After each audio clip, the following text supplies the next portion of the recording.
Welcome to Media 7 Good Morning Kerala. Presented by Panasonic Living Kitchen.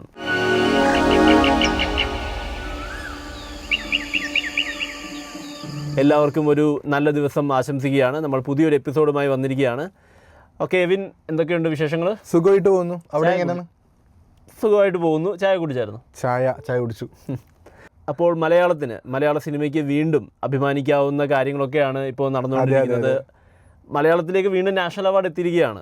മികച്ച സഹനടനും സഹനടിക്കുമുള്ള അവാർഡുകളൊക്കെയായി ചേച്ചിക്കും നമ്മുടെ വിജയരാഘവൻ ഭയങ്കര സന്തോഷമുള്ള കാര്യം, വളരെ സന്തോഷമുള്ള ഒരു കാര്യമാണ്. ഇപ്പോൾ എൻ്റെ അറിവിൽ എനിക്ക് തോന്നുന്നു വിജയരാഘവൻ ചേട്ടൻ ആദ്യമായിട്ടാണെന്ന് തോന്നുന്നു ഒരു നാഷണൽ അവാർഡ്. 52 വർഷത്തിന് ശേഷമാണ് ആദ്യമായിട്ടാണ് ഇത്രയും നാള് അഭിനയിച്ചതിൽ ഇപ്പോഴാണ് അദ്ദേഹത്തിന് ഒരു നാഷണൽ അവാർഡ് കിട്ടുന്നത്. തീർച്ചയായിട്ടും പക്ഷേ വൈകിയെങ്കിലും അദ്ദേഹത്തിന് അർഹിക്കുന്ന 100% പൂക്കാലം എന്ന സിനിമ കണ്ടില്ലേ? എത്ര തവണ ഞാനൊരു 4 വട്ടമെങ്കിലും ഞാൻ കണ്ടിട്ടുണ്ട്. അപ്പോൾ നല്ല രസമായിരുന്നു അഭിനയവും, അതിൽ കൂടാണ്ട് ബേസിലിന്റെ ഒരു പെർഫോമൻസും ഒക്കെ, ചിരിക്കാനുള്ളതും നല്ല ആക്ടിങ്ങും എന്ത് രസമായിട്ട് അവർ അഭിനയിച്ചേക്കണം അതിൽ. തീർച്ചയായിട്ടും. അപ്പോൾ അർഹതപ്പെട്ട കൈകളിൽ തന്നെ അംഗീകാരം എത്തിയതിൽ ഒരുപാട് സന്തോഷം.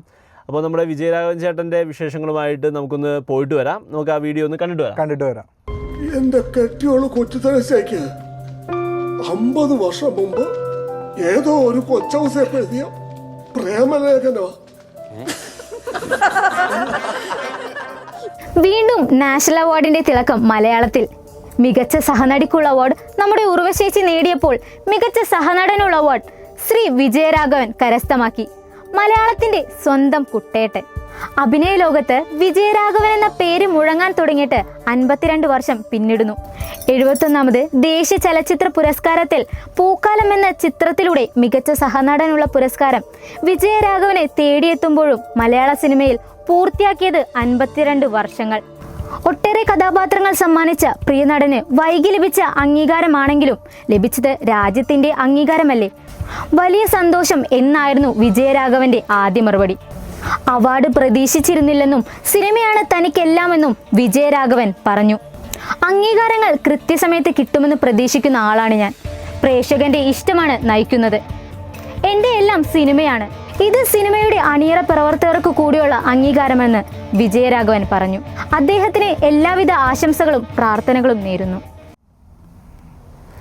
മലയാളത്തിൻ്റെ സ്വന്തം കുട്ടേട്ടൻ. അതെ കുട്ടേട്ടൻ വളരെ എനിക്ക് പേഴ്സണലി ഭയങ്കര ഇഷ്ടമുള്ളൊരു ആക്ടറാണ്. എന്താ പറയുക, ഒരു വല്ലാത്ത റേഞ്ച് ഉള്ളൊരു നടനാണ്. എനിക്ക് കൂടുതൽ ഇഷ്ടം രാവണപ്രഭുവിലെ വില്ലനസ് ഉണ്ടായില്ലേ, അത് എന്ത് രസമായിട്ട് അതിൽ ചെയ്ത് വെച്ചിരിക്കുന്നത്. എനിക്ക് വില്ലൻ എന്ന് പറയുമ്പോൾ ഫസ്റ്റ് പ്ലേസ് ചെയ്യാൻ പറ്റിയ ആ ഒരു സിനിമയിലാണ്. പക്ഷെ തമാശകളും സീരിയസ് ആയിട്ടുള്ള റോൾസും എല്ലാം ആപ്റ്റാണ് പുള്ളിക്ക്. എന്ത് രസമായിട്ട് അഭിനയിക്കുന്നത്. എനിക്ക് ആകെ ഒരു വിഷമമുള്ളതെന്ന് വെച്ചാൽ ഇത്രയും വർഷം അഭിനയിച്ചതിൽ ഇപ്പോഴാണ് ഒരു നാഷണൽ അവാർഡ് കിട്ടിയെന്നുള്ളൊരു ആ ഒരു ഇത്. എനിക്ക് ഒരു ചെറിയ വിഷമമാണ്, അതിൻ്റെ ഒരു സന്തോഷമുണ്ട് നമുക്കവിടെ. സത്യത്തിൽ മനസ്സിലാക്കേണ്ട ഒരു കാര്യം, ഒരുപാട് അവാർഡുകൾ ഇങ്ങനെ നിഷേധിക്കപ്പെട്ടിട്ടുണ്ട്. ഇപ്പോൾ ഈ വർഷം തന്നെ അങ്ങനെ ഒരു ആക്ഷേപം ഇപ്പോൾ ഉയരുന്നുണ്ട്. നമ്മുടെ ആടുജീവിതം എന്ന മനോഹരമായത്, ആ പുസ്തകം വായിക്കുമ്പോഴും അതെ, ആ സിനിമ കണ്ടപ്പോഴും ഞാൻ ഗൾഫിലൊക്കെ ജീവിച്ചിരുന്നത് കൊണ്ട് എനിക്ക് കുറച്ചുകൂടെ പുസ്തകം വായിച്ചിട്ടില്ല. ഈ സിനിമ വന്നിറങ്ങി അഭിനയിക്കണം ആ ഒരു ടൈം ഇറങ്ങിയപ്പോഴാണ് ഈ സിനിമ ഇങ്ങനെ ഒരു കഥയുണ്ട്, ഇങ്ങനെ ഒരു സ്റ്റോറി ഉണ്ടെന്ന്.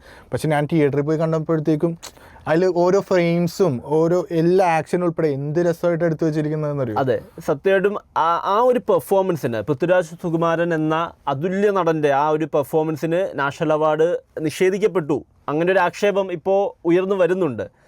അതിനെപ്പറ്റി എന്താ തോന്നുന്നത്? അദ്ദേഹം തീർച്ചയായിട്ടും തീർച്ചയായിട്ടും അദ്ദേഹത്തിന് കിട്ടേണ്ട ഒരു അതിനു വേണ്ടും അദ്ദേഹം എഫേർട്ടും, കാരണം എന്തോരം വെയിറ്റ് ലോസ് ആണെങ്കിലും പിന്നെ അതിനു വേണ്ടി അഭിനയിച്ചതും പിന്നെ ഇത്രയും നാള് എത്ര വർഷത്തെ അധ്വാനമാണ് ആ ഒരു ടീമിൻ്റെ, എത്രയോ വർഷത്തെ അധ്വാനമാണ്. അപ്പോൾ അതിന് നാഷണൽ അവാർഡ് ലഭിച്ചില്ല എന്ന ഇതിൽ എനിക്ക് ചെറിയ വിഷമമുണ്ട്. തീർച്ചയായിട്ടും ഏതൊരു മലയാളി പ്രേക്ഷകനും ചെറിയൊരു വിഷമം ഉണ്ടാവും. അപ്പോൾ അതിൻ്റെ വിശദാംശങ്ങൾ നമുക്കൊന്ന് കണ്ടിട്ട് വരാം. ഒപ്പം പൃഥ്വിരാജ് സുകുമാരൻ എന്ന നടനെ പറ്റിയും ചിലത് ഞങ്ങൾക്ക് പറയാനുണ്ട്. അച്ഛൻ സുകുമാരന്റെ മരണത്തിന് ശേഷം തളർന്നു പോകാതെ ജീവിതം മുന്നോട്ട് കൊണ്ടുപോയി. അഭിനയത്തിന്റെ വിസ്മയലോകം തന്നെ സൃഷ്ടിച്ചു. പറഞ്ഞു വരുന്നത് മലയാളത്തിന്റെ സ്വന്തം പൃഥ്വിരാജ് സുകുമാരനെ കുറിച്ചാണ്. പടയും പടക്കോപ്പും എനിക്ക് വേണ്ട. എന്റെ ഉള്ളിൽ 22 വർഷങ്ങൾക്ക് മുമ്പ് എന്റെ അച്ഛൻ കത്തിച്ചൊരു തീയുണ്ട്. എനിക്കത് മതി. 2002 2000 പുറത്തിറങ്ങിയ നന്ദനം എന്ന മലയാള സിനിമയിലൂടെ പൃഥ്വിരാജ് അഭിനയ രംഗത്തേക്ക് എത്തുന്നത്. മലയാളത്തിന് പുറമെ തമിഴ്, ഹിന്ദി, തെലുങ്ക് എന്നീ ഭാഷകളിലും ഇദ്ദേഹം അഭിനയിച്ചു. ഒരു നടനെന്ന നിലയിലും നിർമ്മാതാവെന്ന നിലയിലും വലിയൊരു വിജയമാണ് ഇത്രയും കാലത്തെ കരിയറിൽ ഇദ്ദേഹം കാഴ്ചവെച്ചത്. ഇതിനിടയിൽ 100ഓളം സിനിമ അഭിനയിക്കുകയും 3 സിനിമ സംവിധാനം ചെയ്യുകയും ചെയ്തു. കഴിഞ്ഞ ദിവസം പ്രഖ്യാപിച്ച ദേശീയ പുരസ്കാരം അദ്ദേഹത്തിന് ലഭിക്കാത്തതിനെ തുടർന്ന് നിരവധി വാർത്തകളാണ് പുറത്തുവരുന്നത്. എമ്പുരാൻ എന്ന സിനിമയിൽ ഗുജറാത്തിൽ നടന്ന കലാപം അതുപോലെ തന്നെ ചിത്രീകരിച്ചതിനെ തുടർന്ന് നിരവധി എതിർപ്പുകൾ ഇദ്ദേഹം നേരിട്ടു. സിനിമയിലെ പല രംഗങ്ങളും വെട്ടിമാറ്റണമെന്ന് കോടതിയുടെ നിർദ്ദേശം നൽകി. അവസാനം അങ്ങനെ തന്നെ ചെയ്തു. ജനങ്ങളാരും അധികം അറിയാത്ത കാര്യങ്ങളാണ് ഈ സിനിമയിലൂടെ പൃഥ്വിരാജ് കാണിച്ചു തന്നത്. അതുകൊണ്ട് തന്നെ ആടുജീവിതം സിനിമയ്ക്ക് ലഭിക്കേണ്ട പുരസ്കാരം നിരസിക്കപ്പെട്ടു. 2023 സെൻസർ ചെയ്ത സിനിമകളുടെ പട്ടികയിൽ ആടുജീവിതം ഉണ്ടായിട്ടും അവാർഡിന് പരിഗണിക്കപ്പെട്ടില്ല. നജീബിന്റെ ജീവിതത്തിലെ പല രൂപമാറ്റങ്ങളും പൃഥ്വിരാജ് പകർത്തുകയും തന്റെ ശരീരവും മനസ്സും പാകപ്പെടുത്തി ആ വേഷത്തിൽ അതിന്റെ പൂർണ്ണതയായി എത്തിച്ചു. 100% അർഹതപ്പെട്ട പുരസ്കാരമായിട്ടും അദ്ദേഹത്തിന് നാഷണൽ അവാർഡ് നിരസിക്കപ്പെട്ടു. എമ്പുരാൻ എന്ന സിനിമ ഇവിടെ സൃഷ്ടിച്ച കോലാഹലങ്ങളെല്ലാം കൊള്ളേണ്ടവർക്ക് കൊണ്ടു എന്നതിന്റെ തെളിവാണ് ഇത്. പൃഥ്വിരാജ് സുകുമാരൻ ഇത്രയും നാൾ അഭിനയിച്ചതിൽ ഏറ്റവും എഫേർട്ടും അങ്ങേരുടെ ആ ഒരു ഫുൾ ഡെഡിക്കേഷനോടെ ചെയ്തൊരു സിനിമയായിരുന്നു ആടുജീവിതം എന്ന് പറഞ്ഞത്.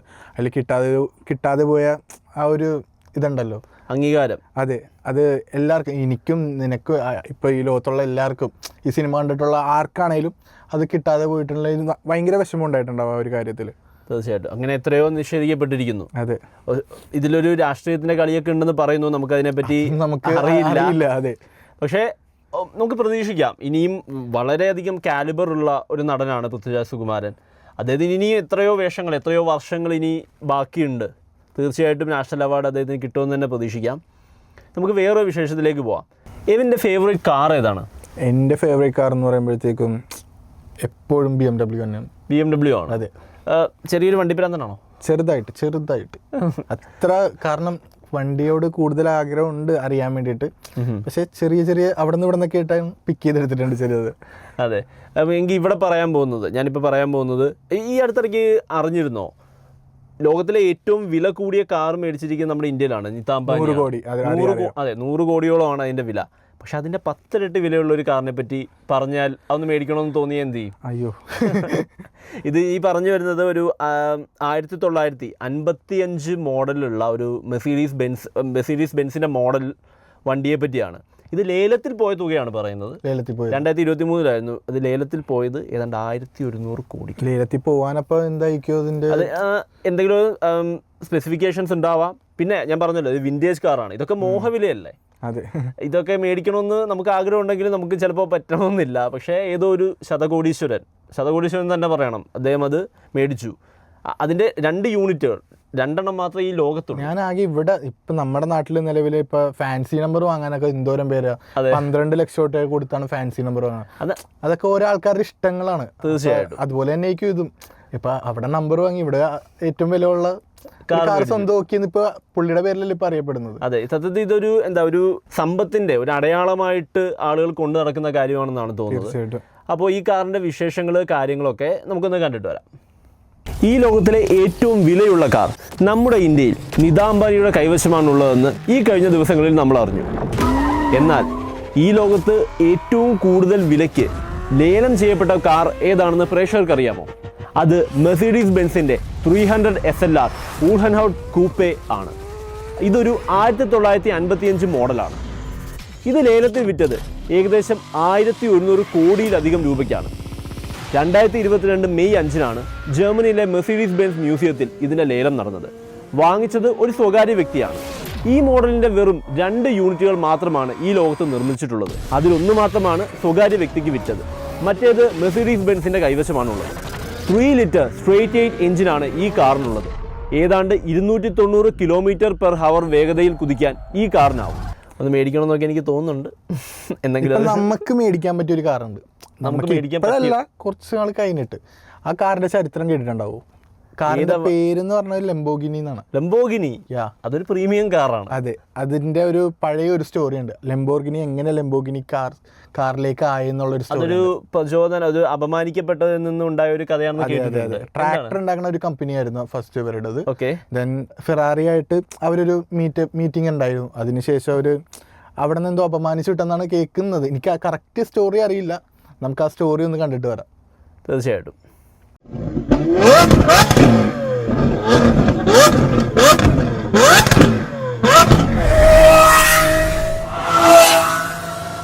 ഫെറൂസി ലംബോഗിനി എന്ന മനുഷ്യൻ്റെയും ലോകോത്തര ബ്രാൻഡായ ലംബോഗിനി എന്ന കാറിൻ്റെയും കഥ. ആ കഥ നിങ്ങൾ കേട്ടിട്ടുണ്ടോ?